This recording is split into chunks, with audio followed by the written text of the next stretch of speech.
মাহফিলে কক্সবাজার প্রেকুয়াতে তিনি লক্ষ লক্ষ মানুষের উপস্থিতিতে তিনি একটি কথা বললেন।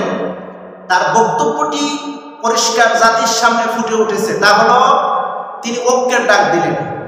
ঐক্যের ডাক দিলেন কেন? ঐক্যের ডাক দিলেন এই জন্য, ঐক্য ছাড়া কোনো কিছুই সম্ভব না, কোনো কিছুই সম্ভব না। কারণ আল্লাহ পাক সুবহানাহু ওয়া তাআলা নিজেও বলেছেন, ওয়া'তাসিমু বিহাবলিল্লাহি জামিআন ওয়া লা তাফাররাকু। আল্লাহ পাক বলেন, তোমরা সংবদ্ধ হও, ঐক্যবদ্ধ হও, ঐক্যবদ্ধ হয়ে আল্লাহর রুজু, আল্লাহ রশিকে ধারণ করো, খবরদার পৃথক হয়ে না। ঐক্যবদ্ধ হওয়ার ডাক দিলেন মিজানুর রহমান আজহারী।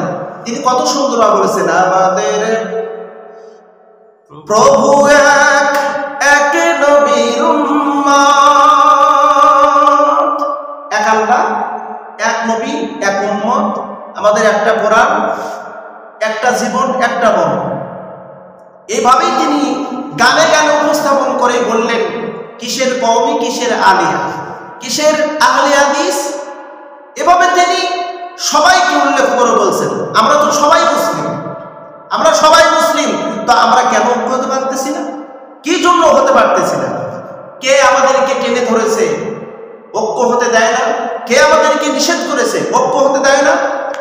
আমরা যদি ঐক্য হতে পারি, আগামীতে আমাদের বিরুদ্ধে কেউ কোনো প্রকার কথা বলার সাহস রাখবে না, আমাদের দিকে চোখ রাঙিয়ে কথা বলতে পারবে না। মিজানুর রহমান আজহারী তিনি যখন ঐক্যের ডাক দিয়েছেন, ঐক্যের ডাক দিয়েছেন, দল মত নির্বিশেষে সমস্ত রকমের সবকিছু ভেদাভেদ ভুলে গিয়ে আমরা সবাই ঐক্যবদ্ধ হই, ঐক্যের শৃঙ্খলাবদ্ধ হই। মিজানুর রহমান আজহারীর এই বক্তব্যটি জাতি কতটুকু উপকৃত হয়েছে এটা আমরা পরবর্তীতে বুঝতে পারব। আমাদের ঐক্যটা হওয়া মহা জরুরি। জামাত ইসলাম চরমনাই, হেফাজত, খেলাফত।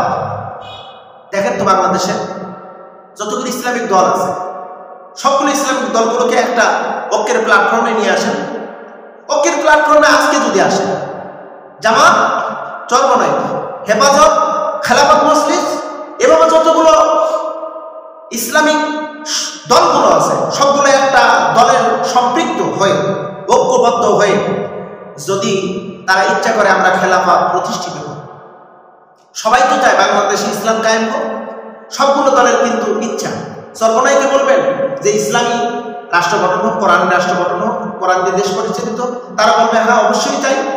খেলাফতকে যদি বলেন, খেলাফত মজলিসকে যদি বলেন আপনারা কি চান না আল্লাহর জমিনে খেলাফত প্রতিষ্ঠিত হোক, ওরা বলবে হ্যাঁ অবশ্যই চাই। হেফাজতকে যদি বলেন, হেফাজত তোমরা কি চাও না কোরআন দিয়ে দেশটা পরিচালিত হোক, তারা বলবে হ্যাঁ আমরাও চাই কোরআন দিয়ে দেশটা পরিচালিত হোক। জামাত ইসলামকে যদি বলেন, জামাত ইসলাম বলবে আমরা তো এইটির জন্যই তো সংগ্রাম করে আসছি, যে আমাদের নেতা হারাই ফেলেছি, আমাদের কর্মী হারাই ফেলেছি, কতজনকে ফাঁসির কাছে আমরা দিয়েছি, আমরা তো সবাই চাই। তো কেন ঐক্য হতে কেন চান না? কেন চান না? কে আপনাদেরকে নিষেধ করেছে ঐক্য হতে? কে বাধা দিয়েছে ঐক্য হতে? মিজানুর রহমান আজহারী তো তিনি ওই কথাই বলেছেন, ঐক্যের বিকল্প নাই।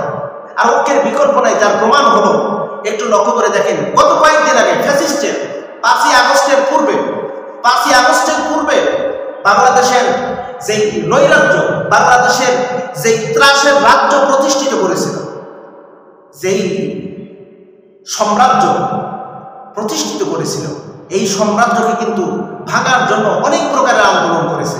বিএনপি করেছে, জামাত করেছে, আর কতজন করেছে, কিন্তু করে কিন্তু লাভ হয়নি।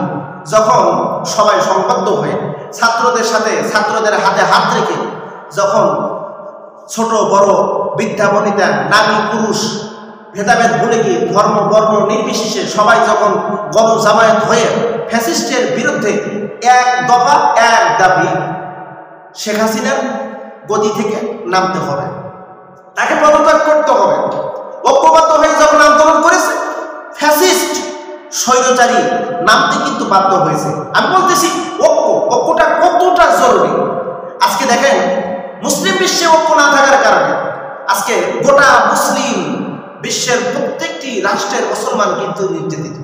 আজকে যদি সব মুসলিম যদি ঐক্যবদ্ধ হতাম, এক প্ল্যাটফর্মে যদি থাকতাম, আমাদের একটাই দল, আমাদের দলের নাম ইসলাম, আমরা ইসলাম রক্ষার জন্য আমরা সবাই একমত।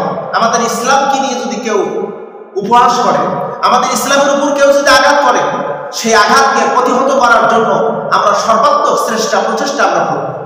এই ঐক্যটা হওয়াটা কতটা জরুরি, আর বাংলাদেশের ঐক্যটা কতটা জরুরি।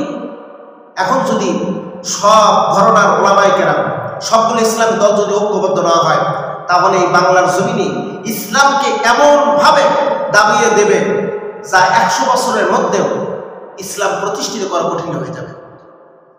92% মুসলমানের দেশে ইসলাম যদি প্রতিষ্ঠিত না হয়, এর জন্য কারা দায়ী বলেন তো? তাই আমরা মুসলমান দায়ী, প্রত্যেকটা ইসলামী সংগঠন দায়ী হবে, কারণ তারা ঐক্যবদ্ধ হয়নি। ছোটখাটো ভুল ত্রুটি থাকতেই পারে। আপনি আমি যতদিন বেঁচে থাকবো, আমার একটা মত আপনার পছন্দ হবে না, আপনার একটা মত আমার পছন্দ হবে না, আপনার আকিদা আমার আকিদা, যতদিন বেঁচে থাকবো ততদিন এই ভুল থেকেই যাবে। তাই বলে কি আমি আপনি কি ঐক্য হতে পারি না? অবশ্যই ঐক্য হতে পারি। একটু ভুলে যাই, আমাদের একটু ওই চিন্তাগুলো ভুলে যাই, ভেদাভেদ ভুলে গিয়ে আমরা ঐক্যবদ্ধ হই। মিজানুর রহমান আজহারী তিনি পেকুয়ার মাহফিলে এসে প্রথমেই তিনি বলেছেন, আমরা চাই ঐক্য। আমাদের প্রভু এক, আমাদের নবী এক, আমরা এক নবীর উম্মাহ, আমাদের কোরআন এক, আমাদের জান্নাত এক, আমাদের হাসর মিজান ফুলসুরাত কবর সব এক, তাহলে আমরা দ্বিমত কেন?